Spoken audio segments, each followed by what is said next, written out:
হে ধৰ্মপ্ৰাণ ৰাইজ,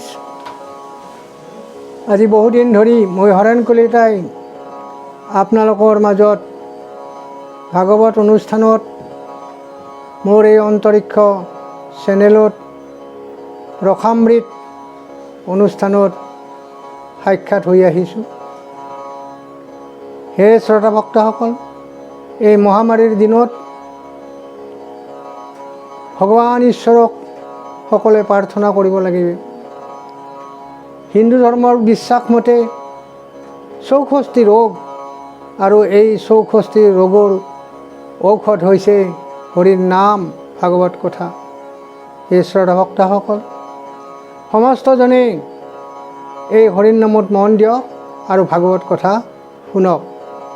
ইয়াৰ আগত মই বসুদেৱৰ কৃষ্ণ স্তুতিৰ ওপৰত স্তুতিৰ তত্ত্বমৰ্ম ব্যাখ্যা কৰি দিছোঁ। স্তুতি শেষ হৈছে আৰু স্তুতি শেষ হোৱাৰ পিছত ভগৱন্ত কৃষ্ণই বলৰামৰ লগত আছে। 7 বছৰ 3 মাহৰ দিনাখন বলৰাম আৰু কৃষ্ণই তেওঁৰ পিতৃগৃহক আহিছিল। কিয় আহিছিল? বসুদেৱ দৈৱকী অতি কৃষ্ণ প্ৰেমী অৰ্থাৎ ভক্ত আছিল আৰু ভক্তক সন্তুষ্ট কৰাৰ কাৰণে ভকতবৎসল প্ৰভু ভগৱন্ত আহিছে আৰু যথাবিহিত আহ্বান কৰাৰ পিছত বসুদেৱে স্তুতি কৰিলে, স্তুতি সাংগ হৈছে। এতিয়া ভক্তক ভগৱন্তে কিছুমান উপদেশ দিব, তাৰমানে ভক্তক দৰ্শন দিব। এতিয়া কোনে? প্ৰভু ভগৱন্ত কৃষ্ণই। সেই আধ্যাত্ম তত্ত্বমুখী কথা বহুত আছে, সেই কথাৰ ভিতৰত যি পাৰোঁ মই ব্যাখ্যা কৰিম। হে শ্ৰোতা ভক্তসকল, আপোনালোকে মোক আশীৰ্বাদ প্ৰদান কৰক।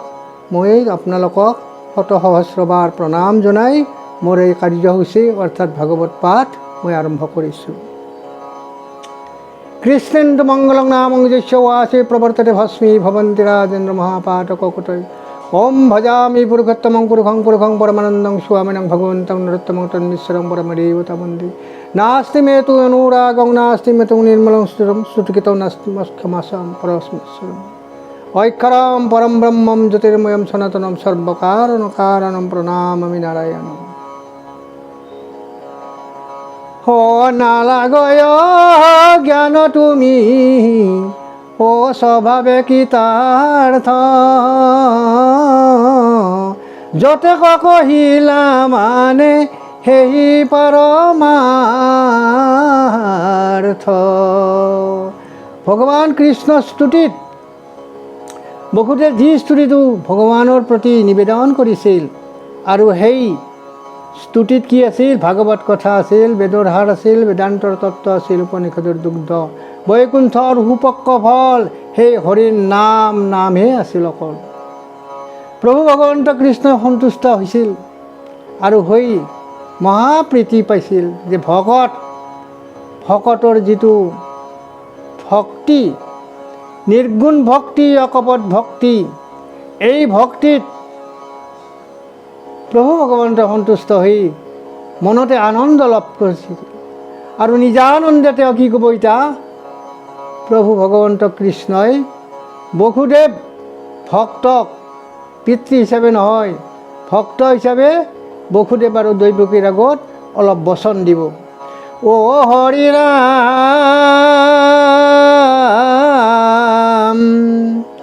অ নালাগয় জ্ঞান তুমি স্বভাৱে কৃতাৰ্থ, যতে কহিলা মানে এহি পৰমাৰ্থ। হে মোৰ মাও, হে মোৰ ভকত বসুদেৱ দৈৱকী, তোমালোকে প্ৰাৰ্থনা হিচাপে যিটো মোক নিবেদন কৰিছা, এই সমস্ত শাস্ত্ৰৰ সাৰ কথা তুমি স্বভাৱে মোৰ ভাৱতে কৃতাৰ্থ হৈছা, তুমি একো সন্দেহ নকৰিবা। হে মোৰ মাতৃ, হে মোৰ পিতৃ, হে মোৰ ভকত, তোমালোকে কৃতাৰ্থ হ'বা এইবাৰ। তোমালোকৰ যিটো অন্তৰত ভগৱান স্থিতি, নিৰ্গুণ ভক্তিৰ স্থিতি, পৰম জ্ঞানৰ স্থিতি আৰু সেইমতে যিটো কৰ্ম আপোনালোকে সাংগ কৰিলা, মই সন্তুষ্ট, এই বুলি কৃষ্ণই কৈছে। পৰম মহন্ত পিতৃ পৰিহৰা খেদ, তথাপিতো কহোঁ জান হলোৱা পৰিছেদ। তুমি মহতন্ত মহন্ত, তুমি সৰ্বত প্ৰকাৰে অন্তৰ শস্যতা ভকত আৰু মহতন্ত মহন্ত, তুমি যদি খেদ কৰি আছা, হে মোৰ পিতৃ, তুমি খেদটো এৰা, পৰিহাৰ কৰা আৰু তুমি এইবাৰ বৈকুণ্ঠ পাবা, ব্ৰহ্মৰ লগত তুমি মিলি যাব পাৰিবা। তথাপিতো মই তোমাৰ আগত সাক্ষাৎ হৈছোঁ কাৰণে মূল কথা কেইটামান মই ক'ম। যিটো কথা মানুহে তমগুণ, ৰজগুণ, সত্যগুণ অতিক্ৰম কৰি গুণাতীতত স্থিত হয় আৰু পৰম জ্ঞানত আৰু নিৰ্গুণ স্থিতি লাভ কৰাৰ পিছতহে এই কথাটো শুনাৰ যোগ্যতাটো থাকে, আৰু সেই কথাখিনি মই তোমাক ক'ম। আমাকো দেখি নিৰু পিলা তত্ত্ব যত, সেহিতো পৰম জ্ঞান মোৰ সন্মত। মোক উদ্দেশ্য কৰি তুমি যিটো নিবেদন কৰিলা, যিটো প্ৰাৰ্থনা কৰিলা, যিটো আত্মনিবেদন কৰিলা, এইটো মোৰে বস্তু। মোৰ জন্মত মই মোৰ জন্ম কৰ্ম লীলা গুণ চৰিত্ৰত এইটো মই প্ৰকাশ কৰি আছোঁ। মোৰ পৰম জ্ঞানটো তুমি আজি ব্যক্ত কৰিছা, তাৰমানে তুমি সৰ্বতো প্ৰকাৰে সিদ্ধি হৈছা, এই কথাটো মই নিশ্চয় কৈছোঁ। আৰু এই নিশ্চল স্থিতিতে তুমি কথাখিনি বুজি যাবা, এই বুলি প্ৰভু ভগৱন্ত কৃষ্ণই কাক কৈ আছে? বসুদেৱক কৈ আছে। আৰু বসুদেৱৰ সংগত কোনি আছে? দৈৱকী মাই আছে। কিন্তু সমস্ততে কৰা এহি ব্ৰহ্ম দৃষ্টি, তাপ দূৰ হৈ যেন অমৃতৰ বৃষ্টি। জন্মৰ সময়ত মানুহে শুদ্ধত্ব বহন কৰি পৰম জ্ঞানক লগি আহিব লাগিব, আৰু বসুদেৱে আহি গৈছে। আৰু সেই পৰম জ্ঞানৰ স্থিতি হোৱাৰ পিছত, গুণাতীতত তেওঁ স্থিতি হোৱাৰ পিছত দুটা কৰ্ম থাকিব। তেওঁ সকলোকে ব্ৰহ্মময় দেখিব লাগিব। স্বয়ং প্ৰভু ভগৱন্ত কৃষ্ণ, সেই কৃষ্ণ কৈছে, তুমি এতিয়া সকলোকে ব্ৰহ্মময় দেখা, যত দেখা চৰাচৰ হৰিময় নিৰন্তৰ। মই সমস্ততে কি আছোঁ? ব্যাপী আছোঁ। মই সকলোৰ মাজতে অন্তৰ্হিত হৈ আছোঁ। হে মোৰ ভক্ত বসুদেৱ, তুমি এই কথাটো মনত ৰাখা। এইখিনি কথা মই মনত ৰখাৰ কাৰণে অন্তকালত যেতিয়া তুমি গমন কৰিবা বৈকুণ্ঠলৈকে, তেতিয়াও এই কথাই তুমি মনত ৰাখিবা যে সকলোকে ব্ৰহ্মময় দেখিবা। আৰু যদি এই কামটো তুমি কৰিব পাৰা শেষ মুহূৰ্তলৈকে, অৰ্থাৎ প্ৰাণবায়ু সমাপ্ত হোৱালৈকে, তেতিয়া সমস্ত তোমাৰ তাপটো নাথাকিবই, আৰু অমৃত বৰিখন হ'ব। বৈকুণ্ঠৰ অমৃত আহি তোমাৰ কি কৰিব? চাৰিওপিনে বৰষিত হ'ব, বৃষ্টিপাত হৈ যাব। আৰ মই তুমি হবে যদু বংশ নিৰন্তৰ, তোমাকে ধৰি মোকে ধৰি যদুবংশৰ যিমানখিনি জীৱৰাজি আছে, দেখা শুনা মানে আনো যত চৰাচৰ। আমাৰ বংশটো বাদে দিয়া, যে অনন্ত কৌটিত অনন্ত যিবিলাক চৰাচৰ জগত আছে, সেই সমস্তৰ কাৰণে এই কথাটো প্ৰযোজ্য, আৰু সকলোৱে এই কথাটো মানিব লাগিব। হবে ব্ৰহ্মময় এইটো কহিলো তোমাত।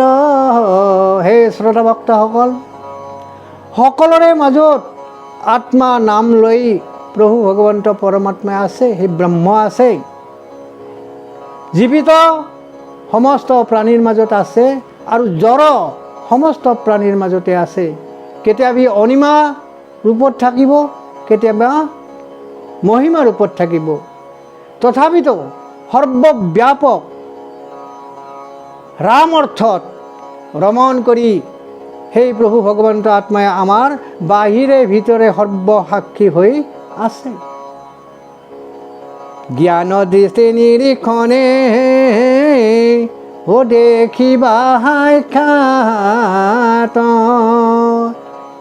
যি চাওক হে শ্ৰোতা ভক্তসকল, কৃষ্ণই বসুদেৱক কি বুলি কৈছিল যে আমাৰ দুটা চকু প্ৰাকৃত এই প্ৰকৃতি জগতখন চোৱাৰ কাৰণে কি হ'ব, এইটো চৰ্মচক্ষু আমাৰ আছে, আৰু ভগৱানক চোৱাৰ কাৰণে এটা জ্ঞান চক্ষু আছে। বসুদেৱৰ প্ৰতি প্ৰীতি কৰি কৰি কৃষ্ণই কৈছে তুমি সেই জ্ঞান চক্ষু, সেই দিব্য চক্ষু, সেই অন্তৰিক্ষ চক্ষু, সেই নিজৰ চক্ষু, সেই স্বচক্ষু প্ৰাপ্তি হৈ আছা হে মোৰ পিতৃ বসুদেৱ ভক্ত। এই বুলি সুন্দৰভাৱে কৃষ্ণই কৈ আছে। গতিকে তুমি এই কামটো সাধন কৰিবা, পাবা। অৰ্থাৎ ব্ৰহ্মময় দেখা কথাটো তোমাৰ কাৰণে একো কথাই নহয়। তুমি সকলোকে ব্ৰহ্মময় দেখিবা, কাৰণ তোমাৰ লগত সেই অন্তৰিক্ষ জ্ঞানটো মানে সংযোগ হৈ আছে। নিত্য নিৰঞ্জন প্ৰকাশাত্মা এক, নিত্য নিৰঞ্জন স্বৰূপে প্ৰভু ভগৱন্ত আত্মা ঈশ্বৰ হৰি আমাৰ মাজত আছে, তোমাৰ মাজত আছে। কৃষ্ণই কৈছে কাক চাই, বসুদেৱন্তক চাই। মায়া উপাধিৰ পদে দেখি অনেক, মায়াত বন্ধনকাৰৰ কাৰণে আমি সেই আত্মাক বহুতা ৰূপত, প্ৰপঞ্চ ৰূপত আমি দৃষ্টি কৰোঁ। কিন্তু যদি ব্ৰহ্মদৃষ্টি আমি ল'ব পাৰোঁ, আৰু ব্ৰহ্মদৃষ্টিৰে চালে কি জানে, একং সদবিপ্ৰা বহুধা বদন্তি, আন নানা স্তুতি মকমাত্ৰ বোলে বেদমাত্ৰে দিলো সাক্ষী। সেই এক ভগৱন্তই সকলোতে বিৰাজ কৰি আছে, আৰু সেই বিৰাজমান যিটো আত্মা ঈশ্বৰ ভগৱন্ত কৃষ্ণ, তাক মই চিনাকি কৰি দিছোঁ। সেই অৰ্থটো মই প্ৰকাশ কৰিছোঁ, তত্ত্বটো মই ভেদ কৰি তোমাক কৈছোঁ। কিন্তু এই সমস্তৰে ভাগি তুমি ইতিমধ্যে হৈ গৈছা, কাৰণ আগতে তোমাৰ দুটা জন্ম হৈছে, এইটো আমাৰ তোমাৰ তিনিটা জন্ম। যতে কয়া কৃত মানে মায়াময় সৃষ্টি, হেন জানি কেৱলে ব্ৰহ্ম তদৃয়া দৃষ্টি। এই প্ৰাকৃত জগতখন, এই অশাশ্বত জগতখন, এই আগম জগতখন, এই প্ৰবৃত্তিৰ জগতখন যে ইন্দ্ৰিয়ই ঢুকি পায়, এই কথাটো তুমি বুজি পাইছা। কিন্তু এই সমস্তৰৰ মাজত সমস্তৰে মালিক, সমস্তৰে হৰ্তা কৰ্তা বিধাতা সেই পৰম ব্ৰহ্ম মই। কৃষ্ণই কৈছে মই পৰম ব্ৰহ্ম, মোক তোমালোকে চিন্তা কৰা ক'ত, এই সৃষ্টিখনত। কোন সৃষ্টিত? অনন্ত কোটি ব্ৰহ্মাণ্ডত তোমালোকে এই দৃষ্টিটো অৰ্থাৎ ব্ৰহ্মৰ দৃষ্টিটো নিক্ষেপ কৰা। হে শ্ৰোতা ভক্তসকল, আপোনালোকে পুণ্য জীৱাত্মা, যাৰ কাৰণে এই ভাগৱত কথা শ্ৰৱণ কৰি আপোনালোকে কি কৰি আছে? তন্ময় হৈ আছে। সপ্ৰেম ভক্তি, তন্দৰংগ ভক্তি। আপোনালোকক এই মোৰ পাঠৰ মাজতে মই নমস্কাৰ কৰিছোঁ। স্বৰূপত একে মাত্ৰ মৃতিকায়াকাৰ, আৰ ঘট পট ভেদে দেখি অনেক প্ৰকাৰ। যে মাটিৰ পৰা তৈয়াৰ কৰা পাত্ৰবিলাকৰ এটা কাৰ্যৰূপে যেতিয়া আহিব, তেতিয়া তাৰ ভেদ ভেদ ভিন্ন ভিন্ন আকৃতি আৰু নাম হয়। কিন্তু মাটিখিনি যদি ভাঙি দিয়া যায়, তেতিয়াহ'লে কি দেখা যায়? সেই মৃতিকা বা মাটিয়ে থাকে। সেইকাৰণে কৈছে এই পঞ্চভূত একাদশ ইন্দ্ৰিয় মায়া মদ অহংকাৰ ৰূপ ৰস গন্ধ স্পৰ্শ শব্দ কাম ক্ৰোধ লোভ মোহ মত মাৎসৰ্য, আৰু এই পঞ্চভূতি দেহা অৰ্থাৎ এই 24টা তত্ত্ব পৃথক নহি প্ৰভুৰ পাৰমাৰ্থক তত্ত্বত। ব্ৰহ্মজ্ঞানে যদি দৃষ্টি কৰা যায় এই সমস্তবিলাক কি হয় মানে ভগৱান বুলি কৈছে, সকলোৰে মাজত ভগৱান থাকে কাৰণে।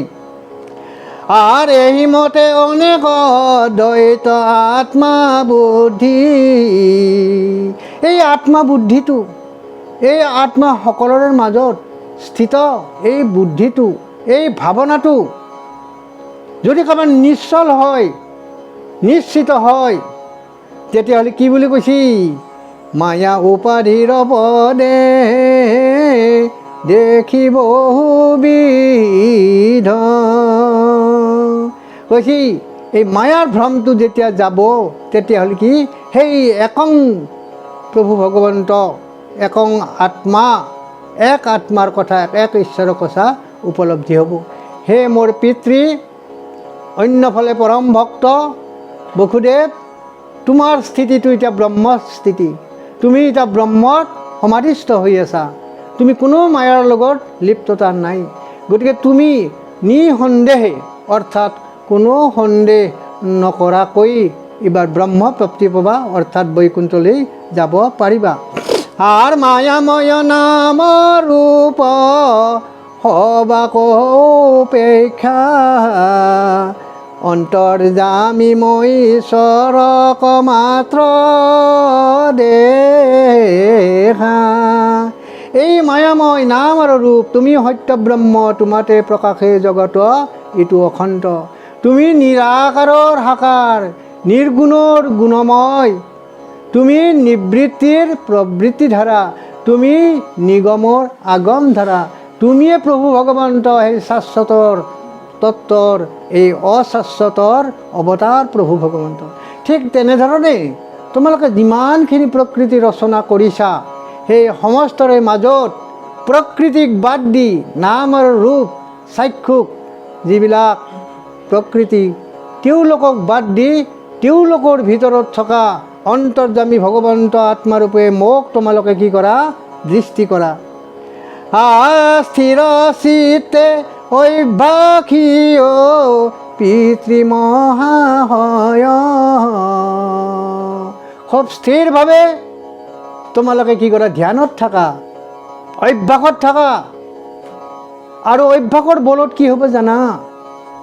প্ৰভু ভগৱন্তৰ যিটো বাক্য বচন সেইটোক প্ৰাপ্তি হ'ব, দৃশ্যমান হ'ব, সেইটো সামফল হ'ব বুলি কৈছিল।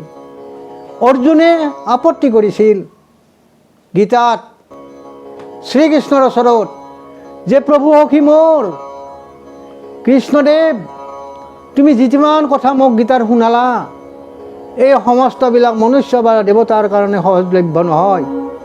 মই অলপ আপত্তি কৰিছোঁ, তুমি বেলেগ দিহা কৰা এটা এইখিনি কথা বুজাৰ কাৰণে। তেতিয়া প্ৰভু ভগৱন্তক শ্ৰীকৃষ্ণই কি কৈছিল? অৰ্জুনক কৈছিল, অভ্যাস যোগে তুক্ত চেতসা নান্যগমিনা পৰম মংগলং দিব্যং জাতি চিন্তন পাৰ্থ।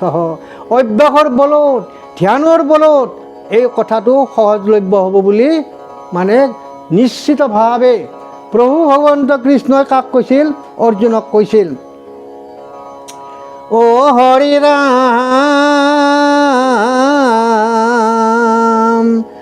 আৰ কহিল ৰহস্য মহা তত্ত্ব জ্ঞান ভেদ, শুনিব খুদেৱৰ সংশয় ভৈলা ছেদ।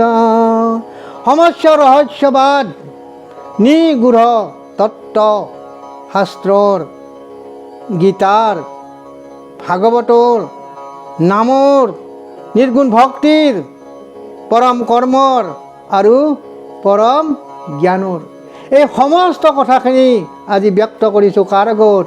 মই তোমাৰ আগত।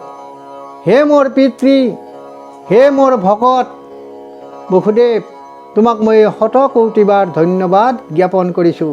কাৰণ তোমাৰ বুদ্ধি এতিয়া ঈশ্বৰ বুদ্ধি, আৰু ঈশ্বৰ বুদ্ধিত যদি স্থিত হয় সেই ভক্তই ভগৱানৰ সদৃশ হয় বুলি কৈছে। ধৰিলা নিবিড় ধ্যান কৰি থিৰ চিত্ত, চিত্তে বাসুদেৱক চিত্তত স্থাপন কৰি নিবিড় ধ্যান অভ্যাসত মানে বসুদেৱে আহি গ'ল, স্থিত হ'ল। আৰু গুচিল প্ৰপঞ্চ হবে ঈশ্বৰ বেদিত। আৰু সেই ধ্যানৰ ফলত, সেই অভ্যাস যোগৰ ফলত সমস্ত প্ৰপঞ্চ ভিন্ন ভিন্ন ভিন্ন যিটো ভাৱ, ভিন্ন ভিন্ন ভিন্ন যিটো দৃষ্টি, এইবিলাক একত পৰিণত হ'ল। সেইকাৰণে কৈছে একং কৰ্ম তস্য দেৱস্যৰ পদ সেৱনং, অৰ্থাৎ একেটাই বোলে আমাৰ কি কৰ্ম আছে, তৃতীয়ৰ পদ সেৱন কৰা। একং ধৰ্ম তস্য দেৱস্যৰ নাম স্মৰণং, তেওঁৰ নামটো স্মৰণ কৰাটোৱে এই সমস্তবিলাক তুমি সাংগ কৰিছা। হে বসুদেৱ, তুমি এতিয়া কি জানা, তুমি এতিয়া স্থিতপ্ৰজ্ঞ, প্ৰজ্ঞাস্থিত তুমি।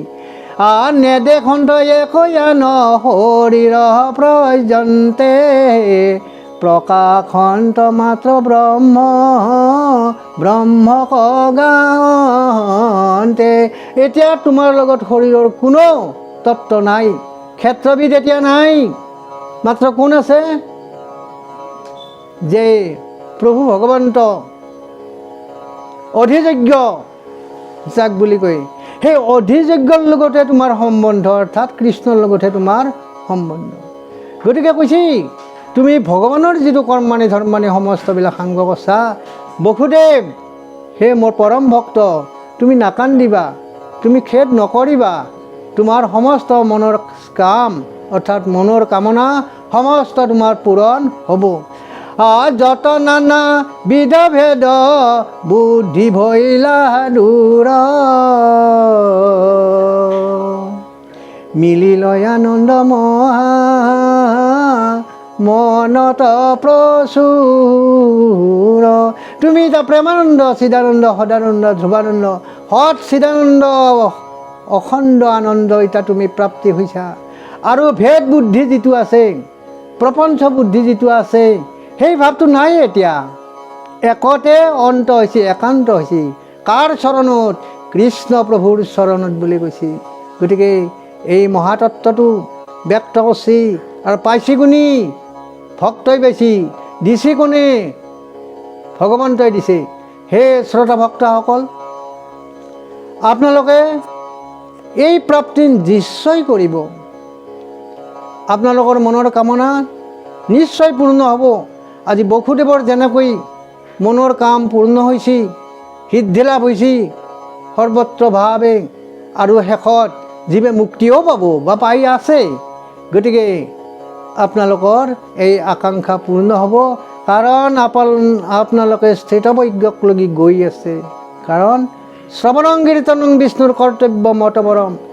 শ্ৰৱণ কীৰ্তন ভগৱানে মনুষ্য জাতিক, মনুষ্য সমাজক, দেৱলোকক দিছে। আৰু এই শ্ৰৱণ কীৰ্তন কৰছি কাৰ লগত কৰি আছে আপোনালোকে? বিষ্ণু ভক্ত প্ৰসংগন তৎপদ প্ৰাপ্তি কাৰণম। এই প্ৰাপ্তি পাবৰ কাৰণে বিষ্ণুৰ ভক্তৰ লগত আপোনালোকে এতিয়াও আছে, এই বুলি কথাখিনি ক'ব গৈছে। আৰু মহানন্দে প্ৰেমানন্দে বসুদেৱে কি কৰিছে? ভগৱানৰ কথাখিনি শ্ৰৱণ কৰি আছে।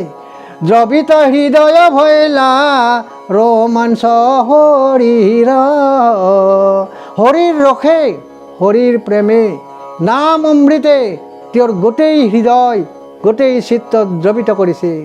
আৰু প্ৰভু ভগৱন্তৰ প্ৰেমত কেতিয়া মাজে মাজে তেওঁৰ কি হয়? ৰোমাঞ্চিত হৈ উঠে। প্ৰেমৰ ভৰত জোৰে নয়নৰ নীৰ। আৰু সেই প্ৰভু ভগৱন্তৰ সপ্ৰেম ভক্তিত, সেই প্ৰেমত আৰু চকুৰ পৰা গৰগৰকৈ পানী ওলাই আছে, কণ্ঠ ৰুদ্ধ হৈ আছে। দুই হাত জুৰি সপুষ্ট কঞ্জলিৰে কি কৰি আছে? কৃষ্ণ আৰু বলৰামৰ চৰণৰ পিনে সেৱা কৰি আছে। কোনে? বসুদেৱ আৰু দৈৱকীয়ে। মহাপ্ৰীতি পাই পাছে সৌৰি মহাশয়। সৌৰি, সৌৰি মানে কয় বসুদেৱৰ আন এটা নাম সৌৰি। মহাপ্ৰীতি, যি পৃথিৱী, এই প্ৰীতিটো নাই। মহাপ্ৰীতি পৃথিৱীত পোৱা নাযায়। ভগৱানৰ কৃপা হ'লেহে এই প্ৰীতি, এই প্ৰেমটো পোৱা যায়। এইটো বৈকুণ্ঠৰ ফল। অ মহাপ্ৰীতি পাই পাছে সৌৰি মহাশয়, ধৰিলন্ত স্তম্ভিয়া লোভিয়া মোহদয়। সমস্ত ইন্দ্ৰিয়বিলাক কি হ'ল? প্ৰভু ভগৱন্তৰ লগত সংযোগ হৈ গ'ল। আৰু সেই প্ৰীতিতে, সেই প্ৰেমানন্দতে মাত্ৰ তেওঁ কি থাকিল? চকুৰ পৰা পানী টুকি টুকি ঈশ্বৰ কৃষ্ণৰ চৰণৰ পিনে চাই থাকিল। অ কহে হুক শুনিলা নৃপতি বিদ্যমান। এই কথাটো, এই তত্ত্বজ্ঞানটো শুকদেৱ গোস্বামীয়ে ৰাজা পৰীক্ষিতৰ আগত কৈ আছে। কাৰ আগত? ৬০,০০০ ঋষিমুনিৰ সমজ্ঞাত গংগাৰ তীৰত এই মহাভাগৱত, এই সূৰ্য পুৰাণৰ এই তত্ত্বমুখী এই ৰূপক কথা বসুদেৱৰ স্তুতি, এই স্তুতিটো তাতে ব্যাখ্যান কৰি আছে। আৰু পৰীক্ষিতে এই কথাটো শ্ৰৱণ কৰি আছে। আহুকে কহে শুনিলা নৃপতি বিদ্যমান। বিদ্যমানে প্ৰকাশ্যে ৬০,০০০ ঋষিমুনিৰ আগত মানে শুনি আছে। যেন মতে বসুদেৱে পাইলা মহাজ্ঞান। যি ধৰণে বসুদেৱে মহাজ্ঞানৰ ভাগী হ'ল, এই কথাটো শুনি আছে। সাধুত অমৃতময়, অমৃতৰ নিচিনা সোৱাদ। পূৰ্বে আসলা বৈকুণ্ঠত কৃষ্ণৰ কৃপাত তেৱে অৰ্ধেক বয়াগিলা পাইলা ব্ৰহ্মা পদ্মকল্পত। ব্ৰহ্মাই দিলা নাৰদক এইটো ফলৰ ৰহস্যৰ, নাৰদক নিদিলা ব্যাস। তিলেকণ এগেলা ভাগি ইডালে সিউডালে লাগি শুক মুখে ভূমিত পৰিলা। গতিকে শুকৰ মুখেদি কথাখিনি কৈ আছে। আৰু ভগস্বৰূপ বৈষ্ণৱস্বৰূপ পৰীক্ষিতে কথাখিনি শ্ৰৱণ কৰি আছে। আৰু বটস্বৰূপ প্ৰভু ভগৱন্ত কৃষ্ণই অৰ্থাৎ শুকদেৱে এই কথাটো কৈ আছে। ততই উপদেশে প্ৰভু পিতৃকতুশীলা। সেই পিতৃক ভক্ত হিচাপে তত্ত্ব উপদেশৰ মাধ্যমেদি কি কৰিলে? ভুকুটি মানে প্ৰদান কৰিলে। সেই ভুকুটি জীৱে খাই পেলাই এতিয়া সেই জীৱে এতিয়া মুকুতি পাব। অৰ্থাৎ বসুদেৱৰ জীৱাত্মাই পৰমাত্মাৰ লগত লৈ যাব। কিয় যাব? যে তেওঁ হৰিৰ নাম ভুকুটি কৰিলে, সমস্ত কথা তেওঁ ঈশ্বৰক চিনিলে, বুজিলে, জানিলে। আৱে শুনাৰু ঈশ্বৰৰ মহালীলা। হে শ্ৰোতা ভক্তসকল, সুন্দৰ উপদেশ ভগৱানৰ মুখৰ বাণীয়ে বেদ। না কনিষ্ঠিত চতুৰ্বেদ পৰম ব্ৰহ্মম। ভগৱানৰ মুখৰ বাণী যত বেদচয়, সেইকাৰণে শব্দ ব্ৰহ্ম জগতে ঘষয়। এই শব্দ ব্ৰহ্মৰ মাধ্যমেদি কি কৰিলে? সেই সত্য ব্ৰহ্ম বৈকুণ্ঠৰ প্ৰতি সমস্ত তত্ত্বজ্ঞানটো বসুদেৱে ল'লে। বসুদেৱ এতিয়া মুক্ত, মুক্তই নহয় উন্মুক্ত। তেওঁৰ আৰু কোনো বন্ধনত লিপ্ততা নাই। আৰু তেওঁ এতিয়া এই কথাৰ পিছত পাৰমাৰ্থ সেই তত্ত্ব ভুকুটি কৰি এতিয়া বৈকুণ্ঠকলৈকে যাই আছে। আৰু ভাগৱতত কৈছে ইয়াৰ পাছত প্ৰভু ভগৱন্তৰ আৰু লীলামালা আছে।